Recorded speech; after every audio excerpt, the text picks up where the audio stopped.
नमस्कार छात्र छात्री स्वागत करुछि आपण मानकु लर्निंग वर्ल्ड रे आज हेउछि 15 अगस्त 2026 एक खूब खास दिन आम देशर 80तम स्वाधीनता दिवस आजिरो एही स्वतंत्र करंट अफेयर्स विश्लेषण रे आमे जानिबा भारत ओडिशा एवं विश्वर से ही मोस्ट इंपोर्टेंट फैक्ट्स जहा आपणकर आगामी सीटी बीएड पुलिस किमा बैंकिंग एग्जाम पई बहुत जरूरी तेणु एही क्लास टिकु संपूर्ण ध्यानर सह शेष पर्यंत निश्चय देखंतु आरंभ करिबा तेबे आजि आमे केउ केउ टॉपिक कवर करिबा प्रथमे 80तम स्वाधीनता दिवसर किछि खास कथा तापरे ओडिशा करेंट अफेयर्स अर्थनीति और टेक्नोलॉजी क्रीड़ा एवं राजनीति आउ शेषरे रहिबो एक फटाफट द्रुत रिविजन विभाग 1 80तम स्वाधीनता दिवस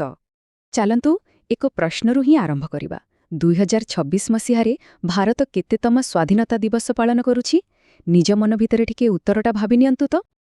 जदि आपण 80 भाबुथिले तेबे आपण संपूर्ण सठिक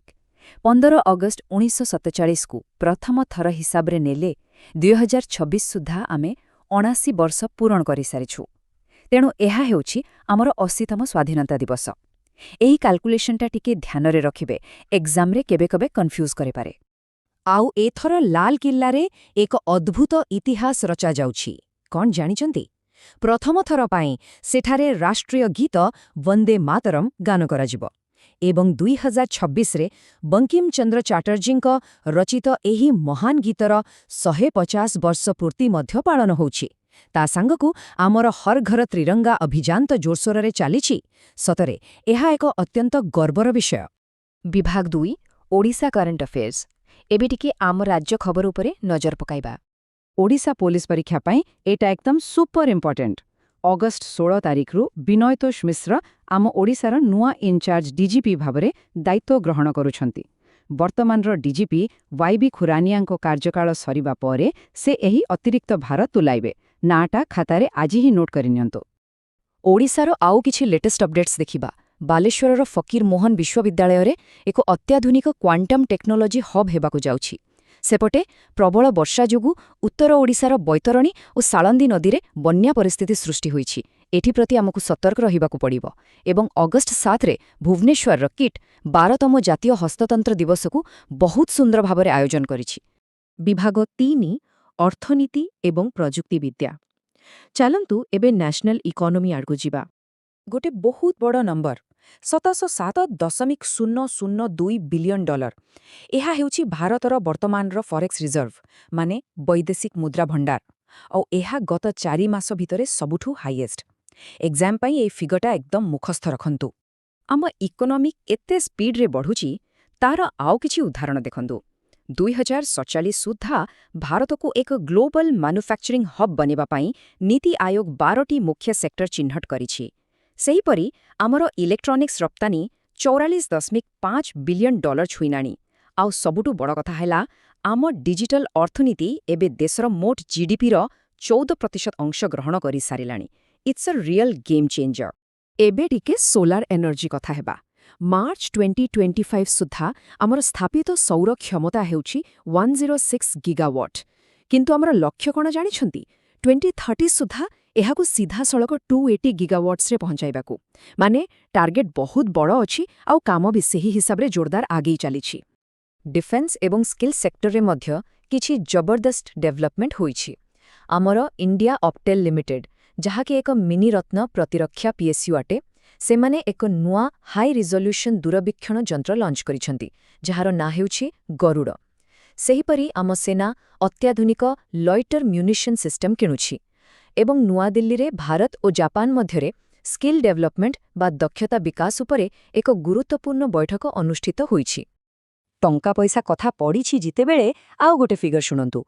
23,731 कोटी टंका एते बड़ा अमाउंट केंद्र सरकार गोवर्धन योजना पाई अप्रूव करिछंती एहार उद्देश्य हेउछि सिंपल कृषि और जैविक वर्ज्यवस्तुरु कंप्रेस्ड बायोगैस एवं जैविक खत बाहर करिबा वेस्ट रु वेल्थ विभाग 4 क्रीड़ा एवं राजनीति अच्छा आपण मानक पाई आउ गोटे प्रश्न 2026 रे ग्लास्गो ठारे जो कॉमनवेल्थ गेम्स हैला सेथरे भारत सर्वमोट केतोटी पदक जितिला टिके मन्ने पकांतु एहार उत्तर हेउछि मोट 39ଟି ପଦକ, ଯେଉଁଥିରେ ଅଛି 13ଟି ଗୋଲ୍ଡ, 17ଟି ସିଲଭର ଆଉ 9ଟି ବ୍ରୋଞ୍ଜ। ଆଉ ଏହି ଦାମଦାର ପରଫର୍ମାନ୍ସ ସହ ଭାରତ ପଦକ ତାଲିକାରେ ଓଭରଅଲ୍ 4th ସ୍ଥାନ ହାସଲ କରିଛି। It's a proud moment for us. ଏଥିରେ ଆଉ ଗୋଟିଏ ଖାସ୍ କଥା ଅଛି। ଆମ ଭାରତୀୟ ସାମରିକ ବାହିନୀ ବା ଆର୍ମିର ଯବାନମାନେ ଏହି କମନୱେଲ୍ଥ ଗେମ୍ସରେ ଏକାକୀ 18ଟି ପଦକ ଜିତିଛନ୍ତି। ଭାବନ୍ତୁ ତ, ଆମ ଯବାନମାନେ କେବଳ ବର୍ଡରରେ ନୁହେଁ, ଖେଳ ପଡ଼ିଆରେ ବି କେମିତି ଦେଶର ନାଁ ରଖୁଛନ୍ତି। ପଲିଟିକ୍ସ ଆଉ ଲ କଥା କହିବାକୁ ଗଲେ ଏଫ୍ସିଆର୍ଏ ସଂଶୋଧନ ବିଲ୍ 2026କୁ ବିସ୍ତୃତ ଆଲୋଚନା ପାଇଁ ସଂସଦର ମିଳିତ ସଂସଦୀୟ କମିଟି ବା ଜେପିସିକୁ ପଠାଯାଇଛି। ଆଉ ଏକ ବଡ଼ ନିଷ୍ପତ୍ତିରେ ସୁପ୍ରିମକୋର୍ଟ ସମ୍ବିଧାନର ଆର୍ଟିକଲ 21 ଏବଂ 22 ଅଧୀନରେ ଥିବା ବ୍ୟକ୍ତିଗତ ସ୍ୱାଧୀନତା ଆଉ ଗିରଫଦାରୀ ସୁରକ୍ଷା ନିୟମକୁ ଅଧିକ ଦୃଢ଼ କରିଛନ୍ତି। ସିଭିକ୍ସ ପଢ଼ୁଥିବା ପିଲାଙ୍କ ପାଇଁ ଏଇଟା ମୋଷ୍ଟ ଇମ୍ପୋର୍ଟାଣ୍ଟ। ବିଭାଗ 5 ଦ୍ରୁତ ରିଭିଜନ। ଚାଲନ୍ତୁ ଆଜିର ଟପ୍ 10 କରେଣ୍ଟ ଆଫେୟାର୍ସକୁ ଫଟାଫଟ ରିଭିଜନ କରିନେବା। ଦେଶର 80ତମ ସ୍ୱାଧୀନତା ଦିବସ, ବନ୍ଦେ ମାତରମର 150 ବର୍ଷ ପୂର୍ତ୍ତି, ଓଡ଼ିଶାର ନୂଆ in charge DGP Binayatosh Mishra, forex reserve $707 billion, NITI Aayog ଦ୍ୱାରା ଚିହ୍ନଟ 12ଟି manufacturing sector, solar capacity 106 gigawatt, India ଅପଟେଲର ଗରୁଡ଼ ଦୁର୍ବିକ୍ଷଣ ଯନ୍ତ୍ର, କମନୱେଲ୍ଥରେ ଆମର 39 ମେଡଲ୍ସ, ଏଫ୍ସିଆର୍ଏ ବିଲ୍ ଏବେ ଜେପିସି ପାଖରେ, ଆଉ ଗୋବର୍ଦ୍ଧନ ଯୋଜନା ପାଇଁ 23,731 କୋଟି। ବାସ୍, ଏହି 10ଟି ଫ୍ୟାକ୍ଟ ଏକ୍ଜାମ୍ ପାଇଁ ପୁରା ଲକ୍ କରିଦିଅନ୍ତୁ।